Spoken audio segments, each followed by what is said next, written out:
You're listening to Radio Mayapur with the best devotional, meditation, kirtan music, and inspirational podcast. This is Radio Mayapur.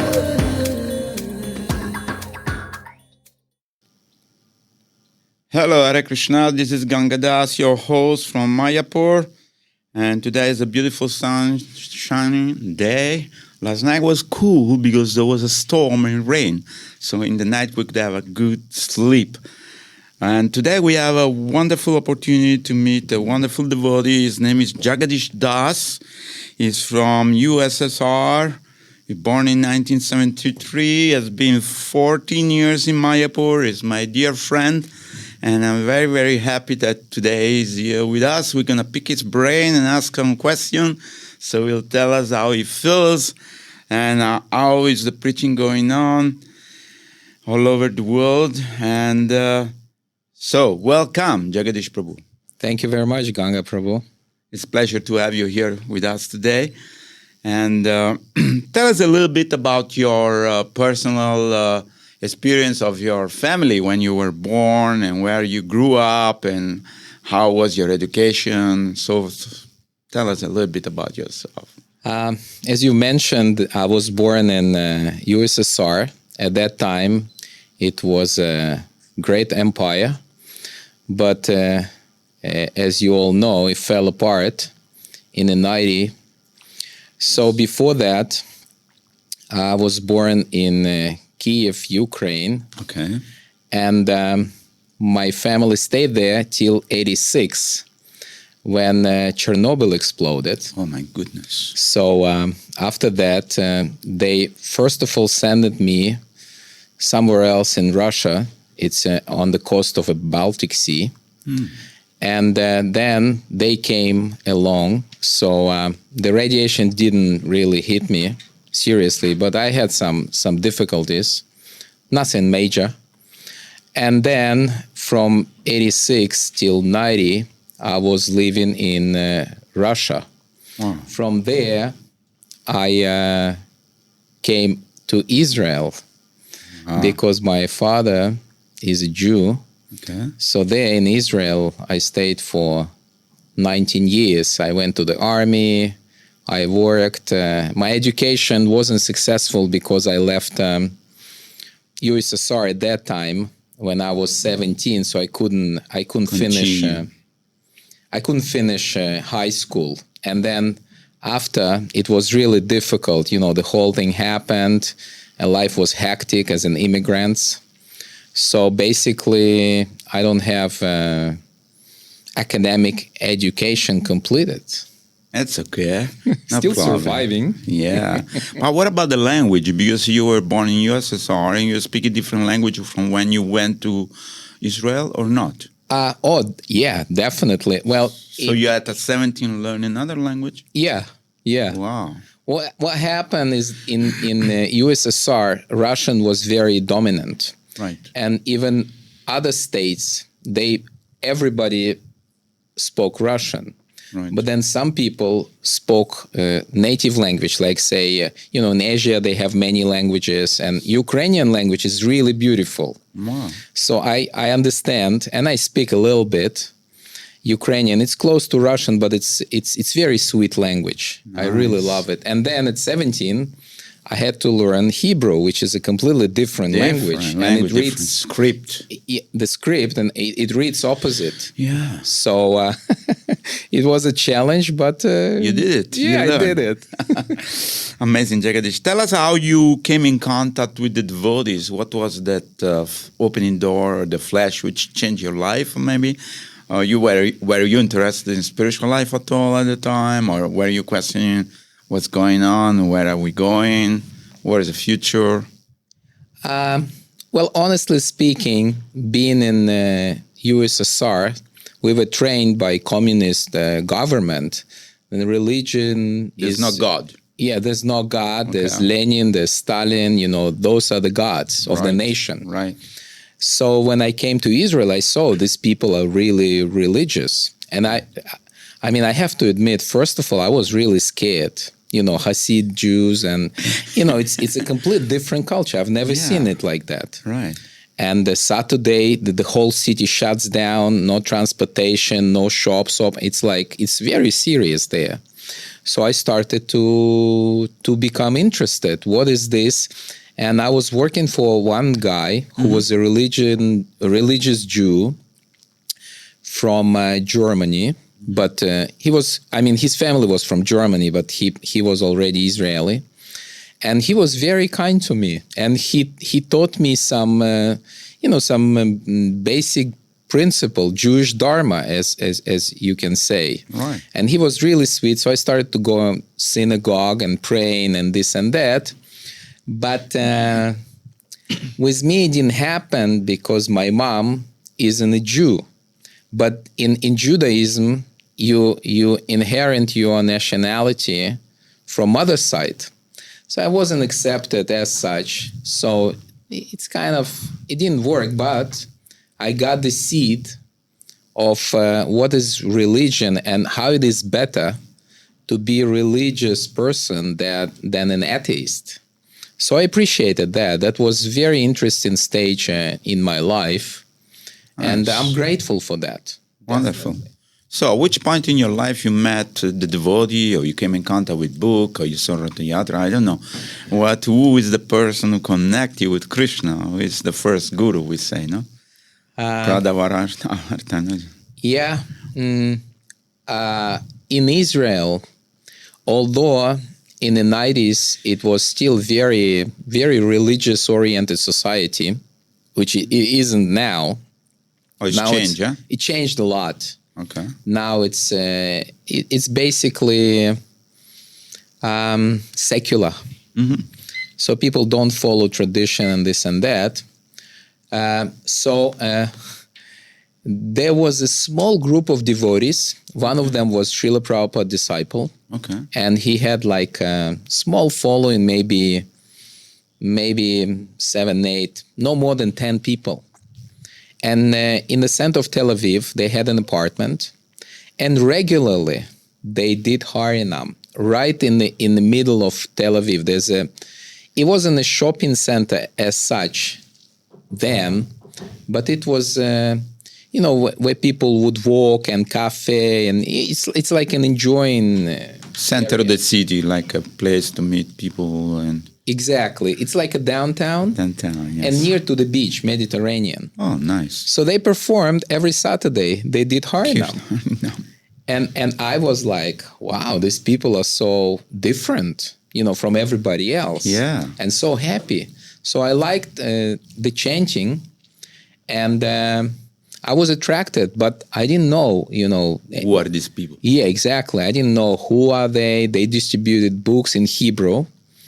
And they were looking a bit, strange. Different. And I had a long hair.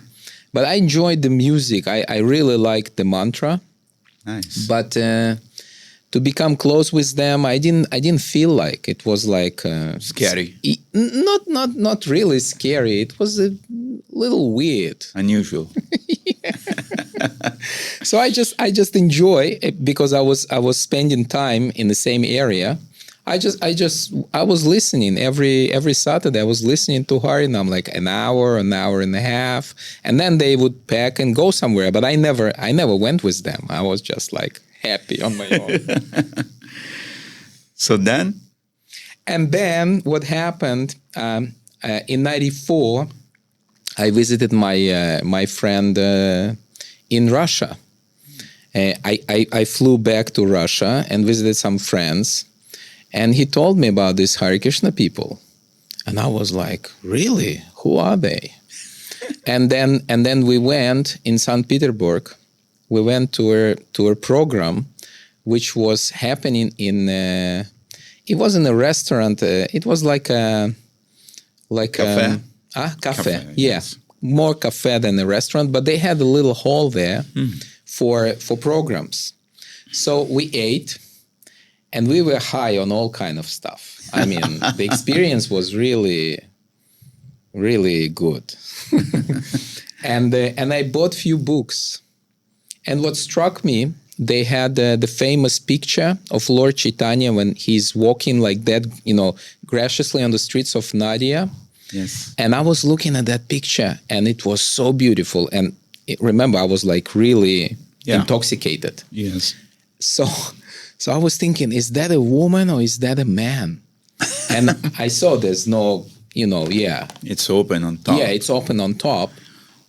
But then I was like fascinated by that picture. And I bought some books, Easy Journey to Other Planets and Science of Self-Realization. Wow. And then we ate lunch there, and then we had some time in between, and they invited us for the evening program. And then we came back to the evening program. I don't remember anything about the evening program because it went blank, But I got the experience. But you reconnected. These are the same people you saw in Israel or not? No, not really. I wasn't sure. I felt something, but I couldn't connect it on the intellectual level. So then, my friend preached me about vegetarianism, this and that. And I was thinking, it's a cool idea, but I wasn't like going to do that. It was just an idea. And then when I came back to Israel, beginning in 94, my future wife, at that time she wasn't my wife, we were just friends. Right. She met devotees in Tel Aviv, and they distributed her some books. And then we connected. Oh. And then we realized, those are the same people. So we came for the experience, and we became part of the family, like right away. She joined, and I joined, and we were young. I was like 20 years old. She was 17. So it was really, really sweet. We started to chant and come and help, and she immediately started doing book distribution. So 94, that's how it all began. Wonderful. So what make you travel to India, faraway land, and then you came here 14 years ago? I know you from the very beginning, I remember you. And what make you come to India? Well, obviously, I was reading Srila Prabhupada's books. Yes. And I read about Vrindavan, Krishna book. I read the teachings of Lord Chaitanya, although it was a bit difficult for me. I mean, too many the philosophy, names and too many things. Names and conversations. Yeah, I tried, honestly, but Krishna book I really liked. So there's a description, Vrindavan, the forest of Vrindavan, Jamuna, Govardhan. So I was thinking, wow, I gotta go there. and I was working. For one guy doing AC. So AC work is actually good. What is good about it? It's seasonal work. In the summer, we worked really hard. But in the winter, there was much less work. So I was thinking, okay, let's go. So I took my girlfriend. By then, she wasn't my wife. Maybe she was.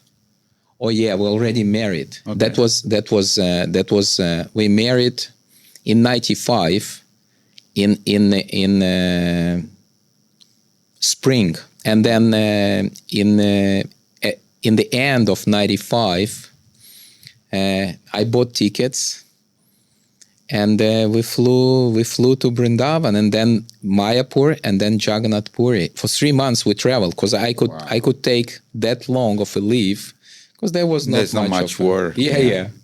So I came to India, and I was blown away. Of course, the experience I got, it wasn't like in Krishna book. I mean, I have to admit, but I wasn't frustrated.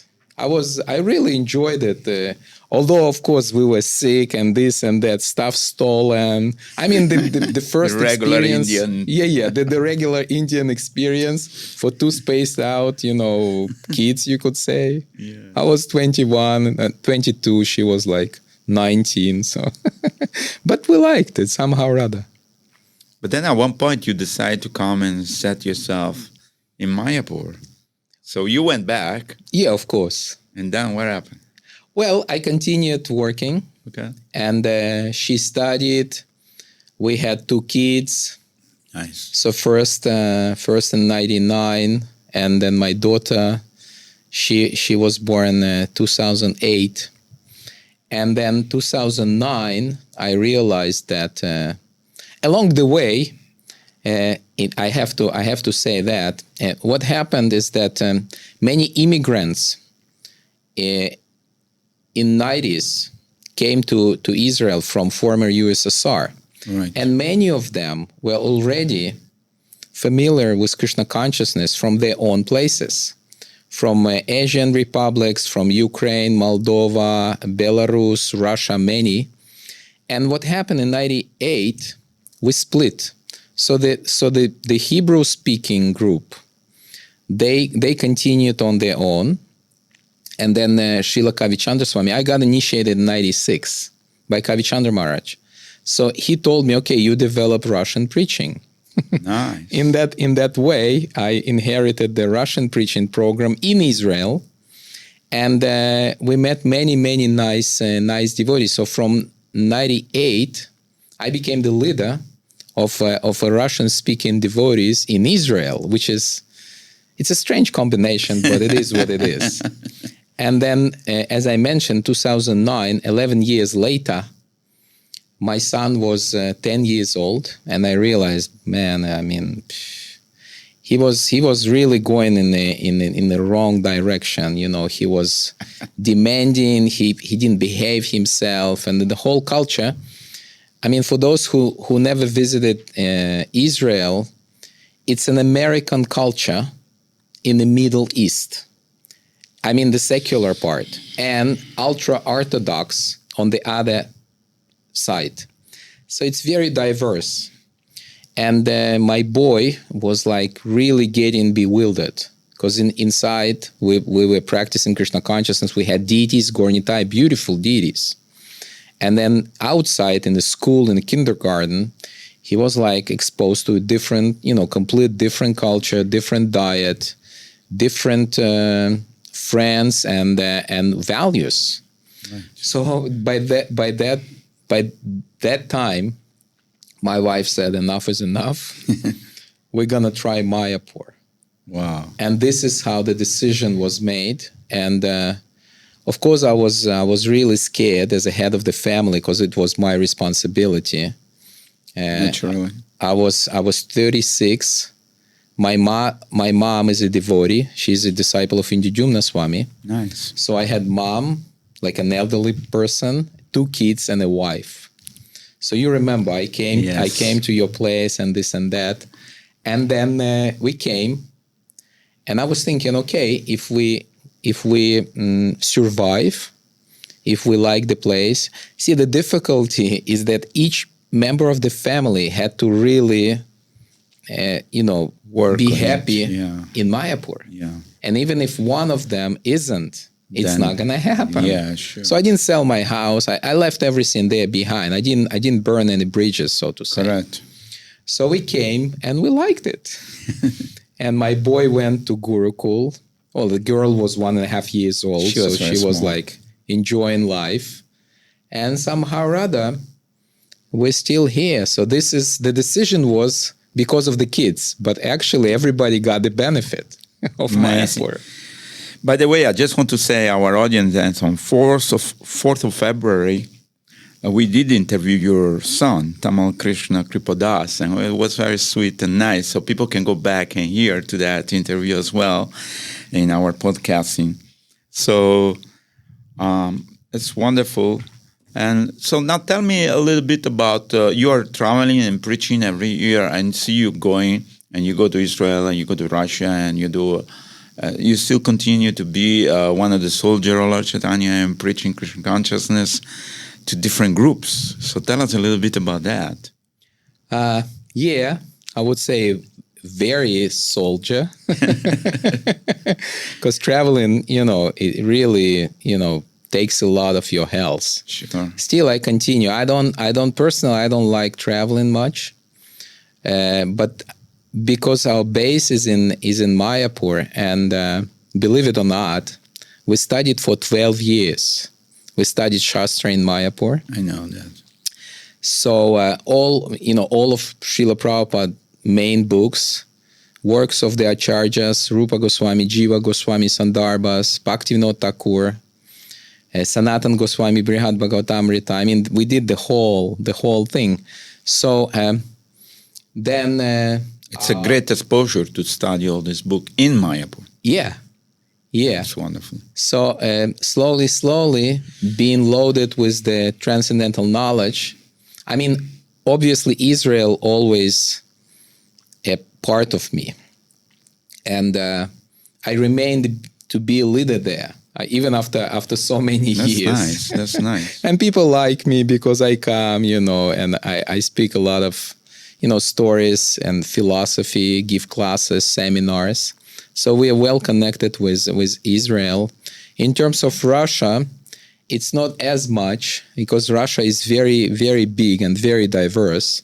But before COVID, I was going once a year to preach in Moscow. I had some group, they invited me, and it was mainly new people, but very, very high class, like educated, well-established people, new to Krishna consciousness. So it was more like friends. We became friends, but also, I preached about Srila Prabhupada, about his mission, Mahaprabhu's teaching to them and like that. But because of the COVID, since 3 years back, I couldn't go. So now I'm planning to go again, but let's see if it happens. Yeah, still some conflict. There's a conflict, and the difficulty is that economical situation is very, very bad in Russia, and tickets are super expensive from India. It's like it went triple from the original prices before COVID. So I'm contemplating, but they want me to come, but whether I can afford it or not, we'll see. But Israel, I'm going once a year. Spend a few months there. Yes, and Israel is a beautiful place. We have Dead Sea, we have Mediterranean Sea, we have Red Sea, we have the place where Jesus walked on the water. Wow. And it's a historical place, and it's very ancient culture. So you can feel the vibe, and I love Israel. And of course, the food in Israel, it's like first class. Because milk products not contaminated by anything, because there's a kosher. Oh. So that makes it... I also heard that the capital of the vegan is Israel. There are 7,000 restaurants. Yeah. Somehow, I don't know how. But the people that are interested in being... I missed it. Yeah. But the people, and not vegetarian, but vegan. And it's very popular. And they cook all kind of stuff. Fake meat. I mean, you can't even understand. I never go there. I don't like it. But the stuff they cook, it's amazing. And it's from street food. Soya, this, that. Yeah. Thing. What is the age group of the people you are actually exposing your Krishna consciousness to? That's a nice question, because when I was young, the people that I preached were young. Right. Now that as I grew, the crowd grows with me. I don't know why. Although we have some members of community very senior, like 70 plus, and some 20 plus, between 20 and 30. Okay. But the main group is between 40 and 60, say. Right. So that's the group. That's so the the age follows, I guess, the... well, I was wondering how you keep in touch with them when you're not there, or there is another person they can contact, how they progress in their spiritual life. Because you are preaching, inspiring them, but then you go after 3 months to come back to India. Oh yeah, it's like Srila Prabhupada did. We follow in the footsteps of Srila Prabhupada. There are 4 leaders. Israel is a relatively very small country. Yes. 5 hours you can cross from north to south, and 1 hour from east to west. So we have 4 leaders, and each of them, they are my friends, and I train them. So each of them, one is for the center of Israel, one is for the north, one is for the south, and one is, coordinating the whole kind of team. Nice. So yeah, devotees are there. They keep in touch with them. Yeah. They keep in touch with people. Of course, we don't have a temple there because to have a temple in Jerusalem or Tel Aviv, it would be like really provoking the just one more religion on top of whatever existing. Because it's very intense place. Yes. Loaded with a lot of conflict energy for like 4,000 years of history of conflicts. So we don't want to enter that. More. We don't want to enter that zone. So we keep it small, namhatas, bhakti vrikshas, and Israelis don't mind. They actually like us. We're allowed to do street harinam. Nice. And we do 3-4 times a week in different locations. Not Jerusalem. Jerusalem is like, you got to be careful there. And we do book distribution. We try to do one Ratha Yatra, but municipality first, they liked the idea, and they said they will help us, but at the last moment they canceled. So it wasn't successful, but we'll try again this year. We have a plan. So we preach book distribution. We're allowed to do. We're registered officially iskcon in Israel, so there's no issues, and people like us. There's no more like hatred or bad vibes. Jagadish Prabhu, I want to ask a question. Whenever I see photograph of Israel, I see people with a machine gun at every corner of the street, and I felt, my God, I'll be scared to travel in this place where everybody is having a machine gun. I don't know what you feel about whether it's just what they're promoting, or is it really the people with a gun around all the time, everywhere? Well, it is real. Okay. Because even now, while we're speaking, there's a conflict between Palestine and Israel. Yes. Like really going on, missiles and stuff. But when you're in Israel, you don't feel that way. You feel completely relaxed. Okay. And even sirens, because they put the siren, then you have to run into the bomb shelter. Right. But at least I have to say, for Tel Aviv and Haifa, which is a main city up north there, the mood is enjoy. They enjoy to the max on the beach. They have all kind of good fruits, juices, dairy products. So you don't feel like the war is going on. But there are people. There's really security is really tough. Shopping malls and any government office.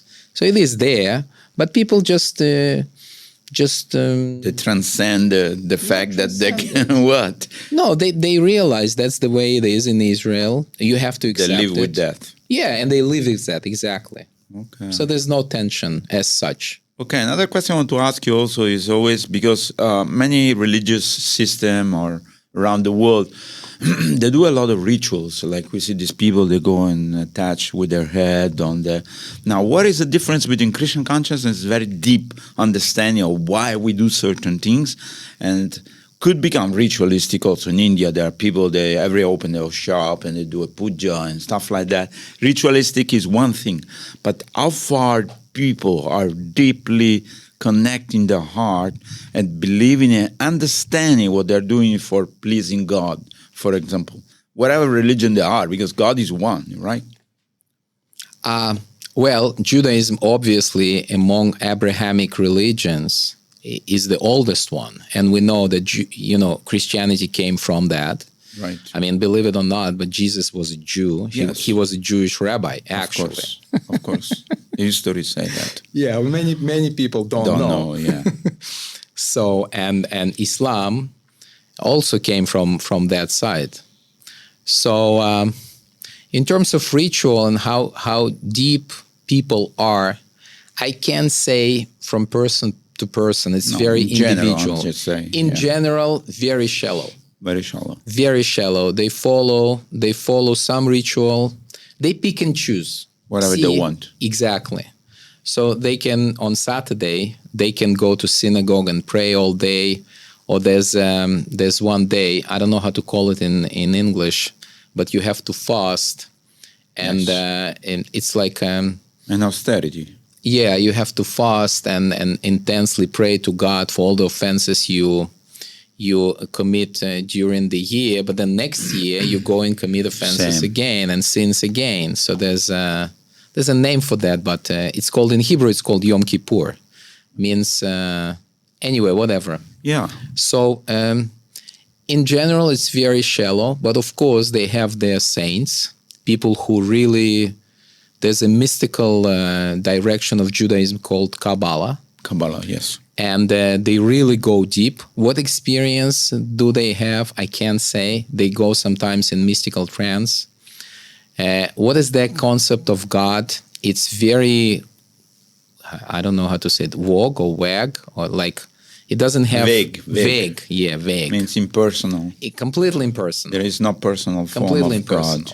Completely impersonal. God is in the sky. He's in the sky. You can't talk to him. You can't even address him. And the holy name is so holy that you should not chant. Yeah, they actually replace the original name with some other name. Yeah, Isaiah, what's the name? Or the name? Yeah, the name of God. The name of God is Jehovah. Oh, Jehovah, yes. But you can't say it, being Jewish. Wow. Only in special occasions or like that. So it's because it's so holy that we should not approach it. Yeah. He's so holy and we are so low. So it's edifying. They really put him like really far away. So even Jesus, 2,000 years ago, he was fighting the Pharisee and the other group. I don't know how to say it in English, but whatever it is. So it is basically ritualistic, highly ritualistic, and the family connection in Judaism is very tight. So, family culture is there still. But everything else, Is there any Jew who is vegetarian, for example? According to their religion? Yeah. It's really difficult because the culture they followed in Jewish calendar, it's 5,875 year running. Right. So it's very ancient culture in almost 6,000 years. Right. So if we look from the Veda point of view, it's pre-Kali Yuga culture. Correct. Right? Yes. So what happened, that meat ritual came in and became very strong much later. But every Jew, at least once a week, has to take some flesh. Of course, they don't eat many things like pigs and ducks and this and that and certain fishes, but they do eat cow, and that's the worst. But for them, it is their religion, and they follow the ritual and they cook it and this and that. But they basically let's say if you wanna go up to the into the religious chain on top, you can be vegetarian. On your own level, nobody minds. Yes. But if you want to be famous rabbi or this or that, you can't. Interesting thing about Judaism is that it has no idea, no concept of renunciation. Man being alone. He always should be with the wife and kids and family members. So it's very family kind of tradition. They don't. If you want to be a rabbi, you had to have a wife. You can't become a rabbi without a wife. Could be positive. Yeah. I'm just saying. Yeah, because we see so many priests and so many people, they fall down from the platform of renunciation. Or in every religion we see this, but anyhow, could be amazing. So at the same time, now that you are living in Mayapur for a long time, and you have seen Mayapur growing up, so how do you think, what is the future vision, according to you, of Mayapur Dham? Because we see that the new temple has come, millions of people coming, and there's so many things happening and so many opportunities to do service. And Yeah, I mean, I have no doubts, and I don't have my own opinion. It's an opinion of Bhaktivinoda Thakur and Srila Prabhupada. Absolutely. Mayapur will be definitely developing, with us or without us. So better Sure. we take part in it. Absolutely. So our humble service in Sridham Mayapur, as I've mentioned, we studied for so many years. And then our senior gurus and well-wishers, they told us, why don't you, because there are so many Russian-speaking devotees in Mayapur and they need education. Yes. So 5 years back, we opened a school here in Mayapur. Just for Russian. Exactly, just for Russian, because we studied in English. 1 minute, tell us how many Russian people live in Mayapur today. Right now, Yes. I think between 200 and 300 devotees. That's quite a bit. Yeah, before COVID, we had a 600 devotees community. Wow. But COVID made the whole thing really messy. Change. Yes. So, but now Still a lot of devotees. they're coming back. Many from Ukraine, many from Russia. They escaped the conflict, and they take shelter of Mayapur. Nice. So all those people, adults. We don't teach kids. Yes. So we have a school, adult education, and we teach, like Srila Prabhupada mentioned, yes, Shastra degrees. First year, second year. This year we completed 5th year of education. We started studying Srimad Bhagavatam. So you do Bhakti Shastri course? Bhakti Shastri, Bhakti Vaibhava, Bhakti Vedanta, Bhakti Sarvabhauma. We completed the whole thing personally, and now we're teaching to others. So you are one of the teacher. You are one of the professor of this. Yeah. That's So we take the nice. materials Yes. that In we English. in English and translate it translate into into Russian. Russian. We trained our personnel, and we have highly trained teachers. And People study.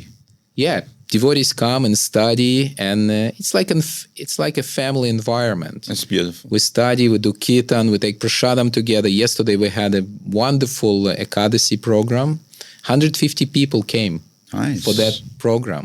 Wow. Japa, kirtan, and prasadam. I know a few days ago, and we give a lecture together to the Russian duo. Yeah, to They're Russian very community. Sweet, very sweet people. Yeah. That's very, very nice. So then you will continue to do this service for the future of Mayapur? Well, the plan is 12-year course minimum. That's a long time. That's a long time. Considering 5 years over, we have 7 years more to go. And then we'll see what happens. But yes, now we have a school, we have a mission, and we love Mayapur. My kids grew up here. My mom, she wants to be here till her last breath. She's 74 years old. She's nice. And she basically chants and does deity worship all day. And Mayapur is the place. to be.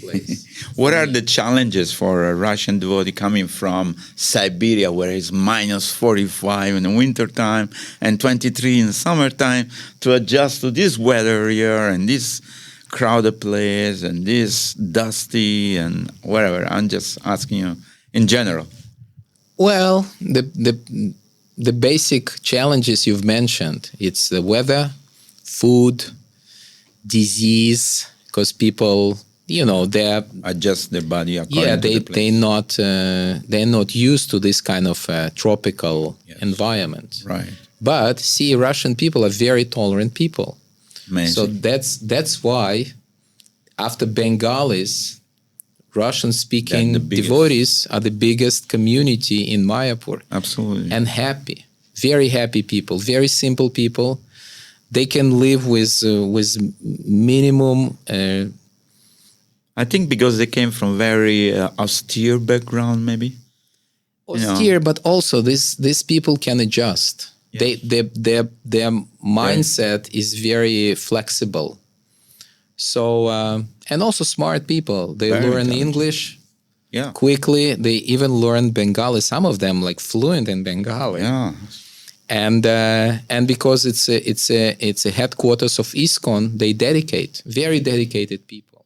I see many ladies dedicated to the service of the deity every single day, and then I'm really, really appreciating them, and whether rain or sun, they're there performing the service for the pleasure of the Lord, which is great inspiration for everybody to see. Yeah, of course. Russian people are generally very talented people, very smart people.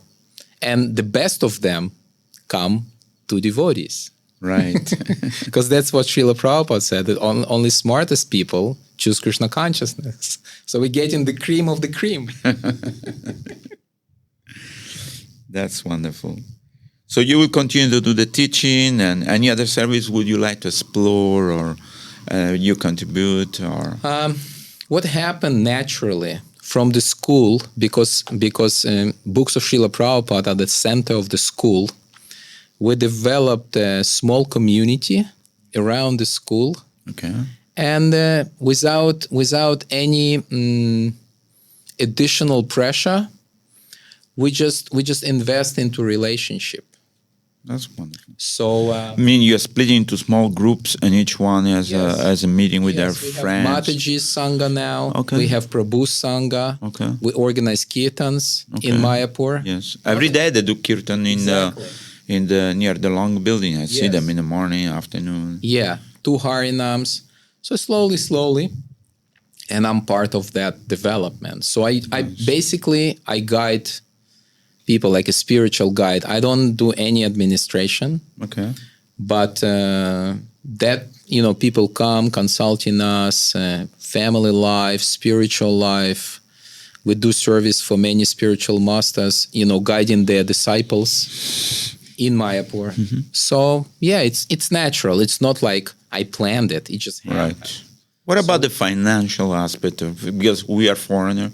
Okay, when we live in a foreign country, we need certain type of standards of living. Simple, still. I see some devotees, they're making bread, or some people, they're all doing something for survival. Yeah.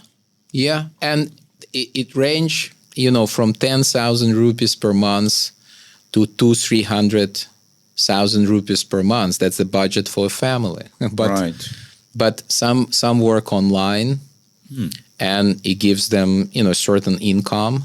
Some live very simple, like making bread or, doing service for a temple and getting like minimal salary. Right. But still happy. Yeah. That's the trademark. Still happy. Nobody's complaining, this, that, how come. They feel the mercy of the Dham.